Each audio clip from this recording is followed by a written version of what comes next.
छात्रों, मैं दीपक सैनी आप सबका अपने YouTube चैनल पर बहुत बहुत स्वागत करता हूं।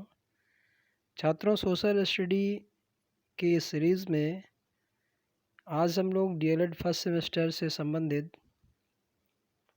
इकाई 6 पढ़ेंगे। इकाई 6 का संबंध छात्रों उपनिषद काल यानी जैन धर्म एवं बौद्ध धर्म से संबंधित है। इस यूनिट में सबसे पहले हम लोग जैन धर्म का सामान्य परिचय एवं बौद्ध धर्म का सामान्य परिचय, फिर साथ में संबंधित अध्याय के महत्वपूर्ण परीक्षा उपयोगी बहुविकल्पी प्रश्न एवं अतिलघु उत्तरीय प्रश्नों को भी हल करेंगे। छात्रों, सबसे पहले हम लोग देखेंगे जैन धर्म से क्या तात्पर्य है। जैन धर्म से क्या तात्पर्य है।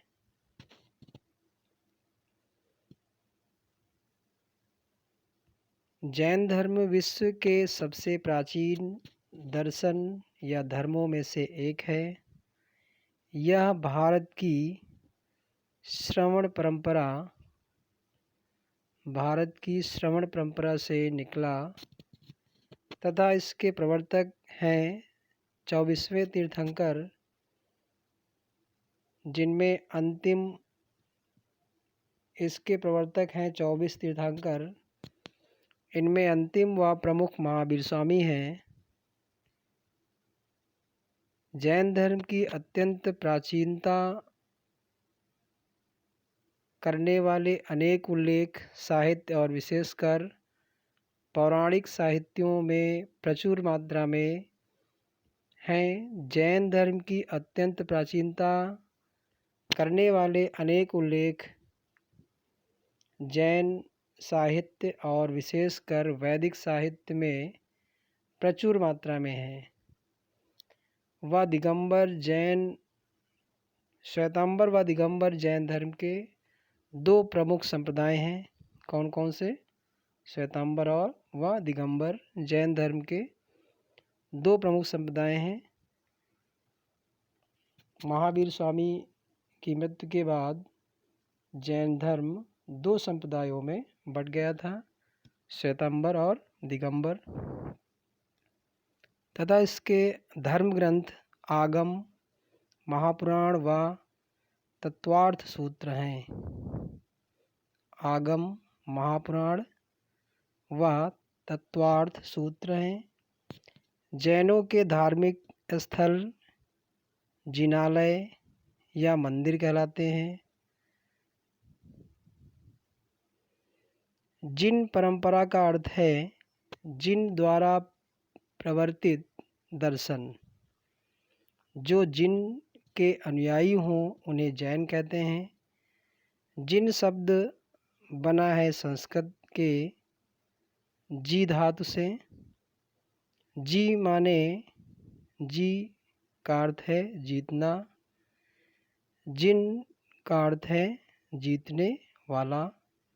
जिन्होंने अपने मन को जीत लिया, अपनी तन मन वाणी को जीत लिया और विशिष्ट आत्मा ज्ञान को पाकर सर्वज्ञ व पूर्ण ज्ञान प्राप्त किया, उन आत्म पुरुष को जितेंद्र या जिन कहा जाता है। जैन धर्म अर्थात जिन भगवान का धर्म। छात्रों, ये जैन धर्म का सामान्य परिचय था। अब हम लोग बौद्ध धर्म का सामान्य परिचय पढ़ लेंगे। छात्रों, बौद्ध धर्म भारत की श्रवण परंपरा से निकला धर्म है। धर्म और महान दर्शन है। ईसा पूर्व 6वीं शताब्दी में गौतम बुद्ध द्वारा बौद्ध धर्म की स्थापना हुई है। बुद्ध का जन्म 563 ईसा पूर्व में लुम्बिनी, नेपाल और महापरिनिर्वाण 483 ईसा पूर्व में कुशीनगर भारत में हुआ था। यानी महात्मा बुद्ध का जन्म 563 ईसा पूर्व लुम्बिनी जो नेपाल में है, और महापरिनिर्वाण मतलब उनकी मृत्यु 483 ईसा पूर्व जो कुशीनगर में है हुई थी। उनके महापरिनिर्वाण के अगले 5 शताब्दियों में बौद्ध धर्म पूरे भारतीय उपमहाद्वीप में फैला और अगले 2000 वर्षों में मध्य पूर्वी और दक्षिण पूर्वी जम्बू महाद्वीप में भी फैल गया। बौद्ध धर्म के प्रमुख संप्रदाय हैं हीनयान, थेरवाद, महायान, वज्रयान और नवयान। हीनयान, थेरवाद, महायान, वज्रयान, नवयान। परंतु बौद्ध धर्म एक ही है एवं सभी बौद्ध संप्रदाय बुद्ध के सिद्धांत ही मानते हैं। ईसाई धर्म के बाद बौद्ध धर्म दुनिया का दूसरा सबसे बड़ा धर्म है। दुनिया के करीब 2 अरब लगभग 29% लोग बौद्ध धर्म के अनुयायी हैं, किंतु अमेरिका के प्यू रिसर्च के अनुसार विश्व में लगभग 54 करोड़ लोग बौद्ध धर्म के अनुयायी हैं, जो दुनिया की आबादी का 7% हिस्सा हैं। प्यू रिसर्च ने चीन, जापान व वियतनाम देशों के बौद्धों की संख्या बहुत ही कम बताई है। हालांकि यह देश सर्वाधिक बौद्ध आबादी वाले शीर्ष के 3 देश हैं। दुनिया के 200 से अधिक देशों में बौद्ध अनुयायी हैं, किंतु चीन, Japan, Vietnam, Thailand, Myanmar, Bhutan, Sri Lanka, Cambodia, Mongolia, Laos, Singapore, दक्षिण कोरिया एवं उत्तर कोरिया समेत कुल 13 देशों में बौद्ध धर्म प्रमुख धर्म है। Bharat, Nepal, America, Australia, Indonesia, रूस, ब्रुनोई, मलेशिया आदि देशों में भी लाखों और करोड़ों बौद्ध अनुयायी हैं। छात्रों, ये बौद्ध धर्म का सामान्य परिचय था। अब हम लोग इस यूनिट के महत्वपूर्ण परीक्षा उपयोगी प्रश्न भी देख लेंगे।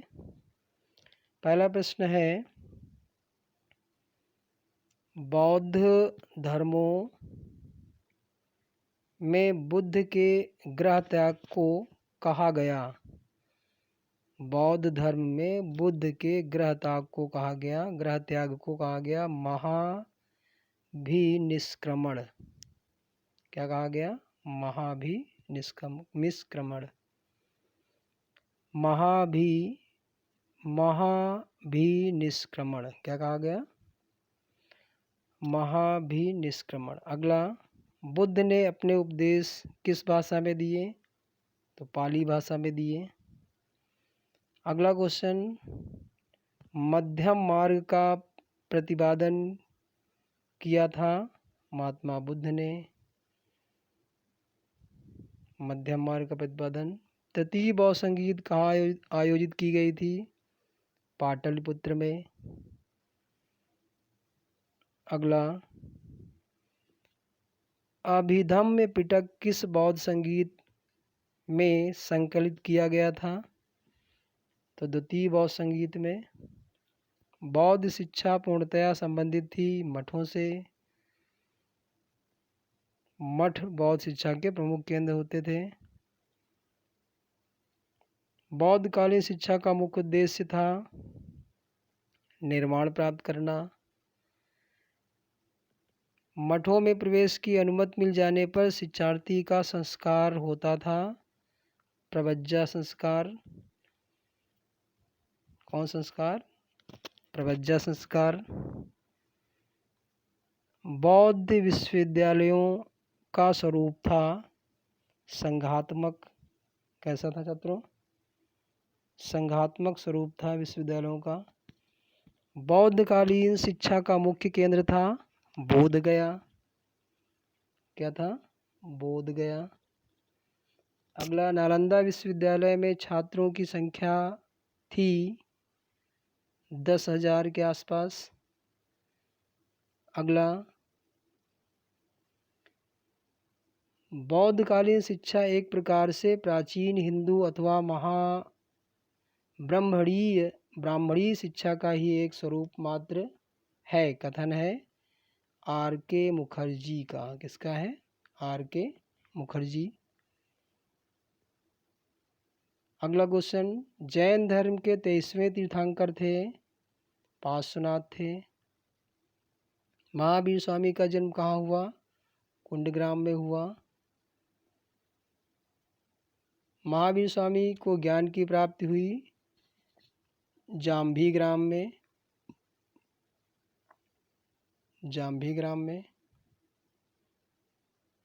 कैवल्य का क्या अर्थ है?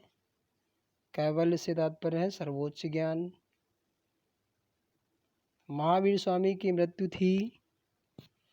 हुई थी कहाँ पर हुई थी छात्रों? पावापुरी में।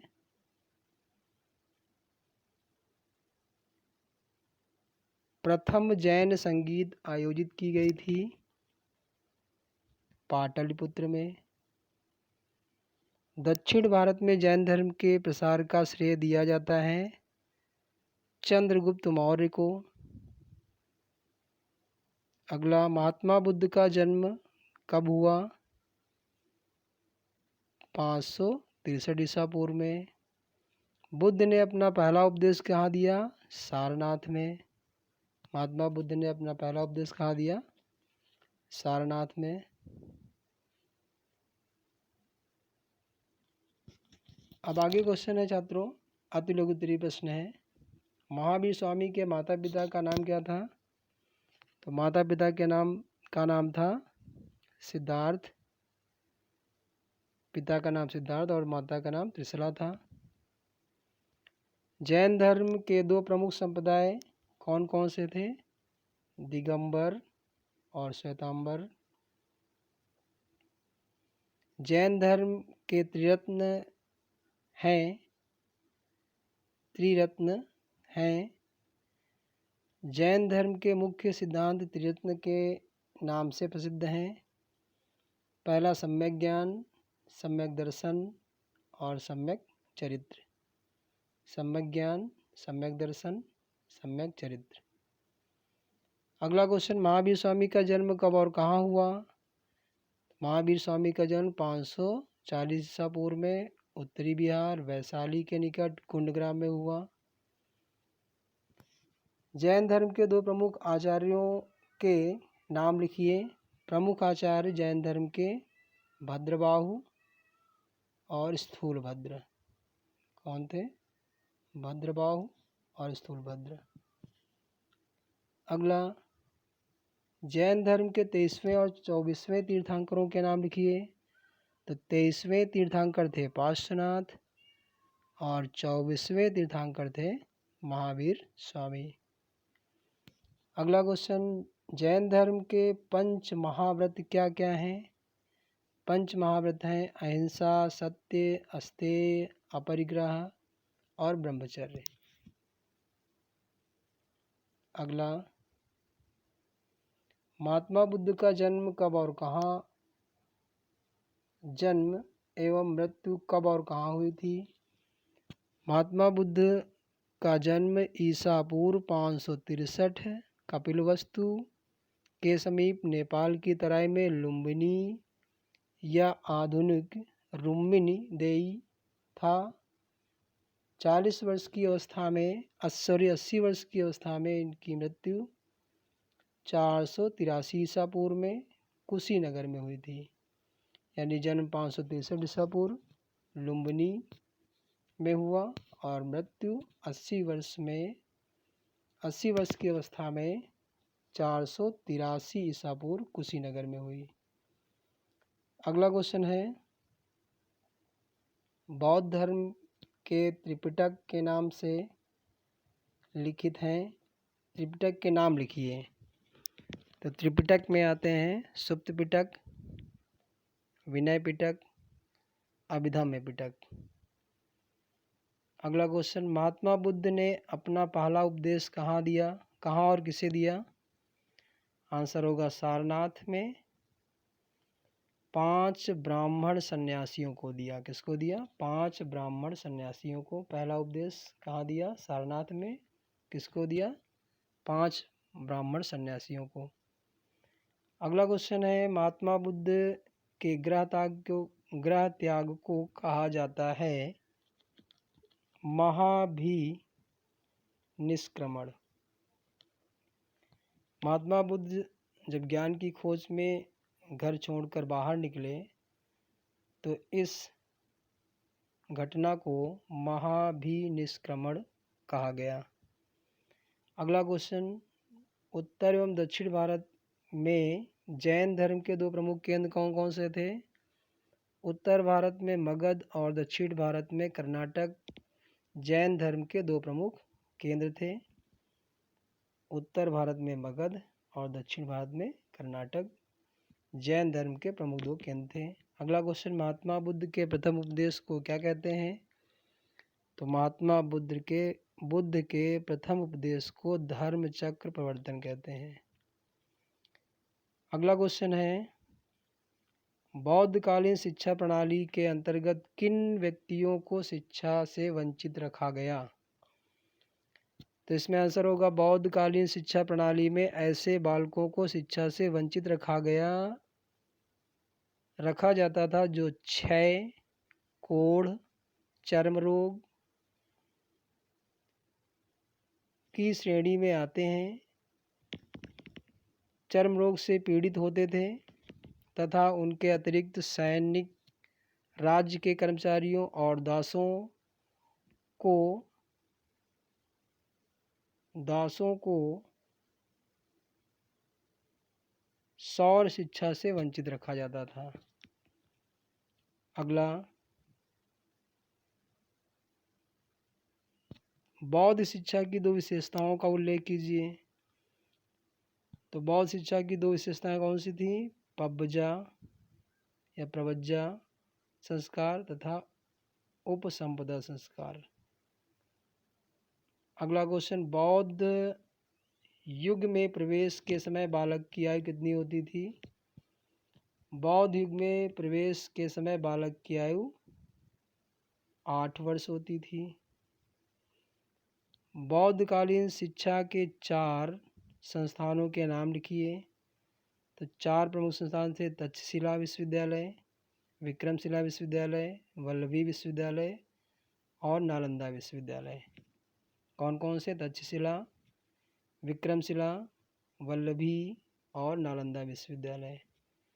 अगला क्वेश्चन है, बौद्धकालीन शिक्षा प्रणाली के अनुसार बालक शिक्षा प्रारंभ करने के समय किस मंत्र का उच्चारण करते थे? तो आंसर होगा बौद्ध शिक्षा प्रणाली में बालक शिक्षा प्रारंभ करते समय बुद्धम शरणम गच्छामि, धम्मम शरणम गच्छामि, संघम शरणम गच्छामि का उच्चारण करते थे। किसका उच्चारण करते थे छात्रों? बुद्धम शरणम गच्छामि, धम्मम शरणम गच्छामि और संघम शरणम गच्छामि। अगला क्वेश्चन है, बौद्ध काल में किन जातियों को शिक्षा प्राप्त करने का अधिकार प्राप्त था?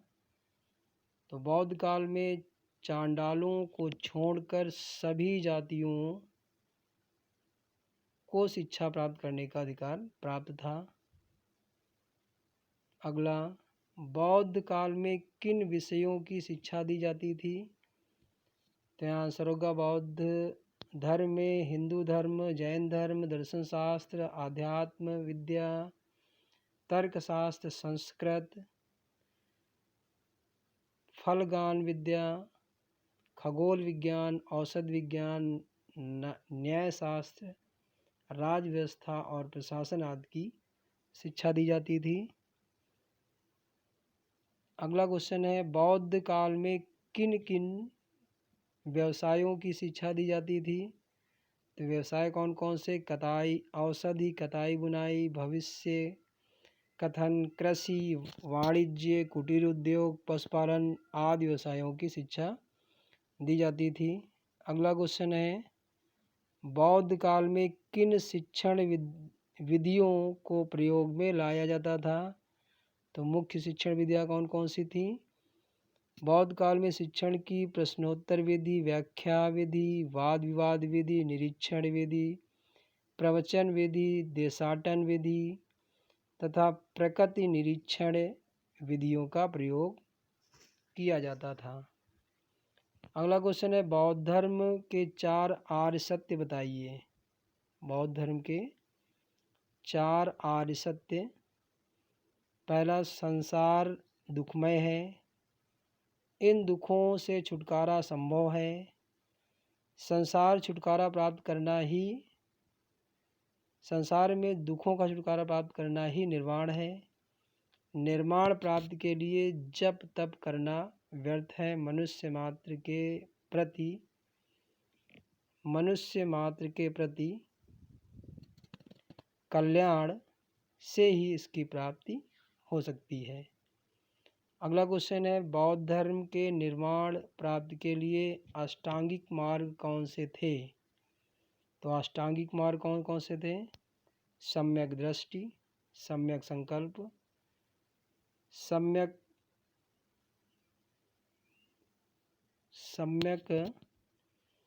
दर्शन, सम्यक वाक, सम्यक आजीव, सम्यक व्यायाम, सम्यक स्मृति एवं सम्यक समाधि। छात्रों, आज की क्लास यहीं समाप्त होती है। अगली क्लास में हम लोग अगली यूनिट के साथ उपस्थित होंगे। धन्यवाद। अपना ध्यान रखें।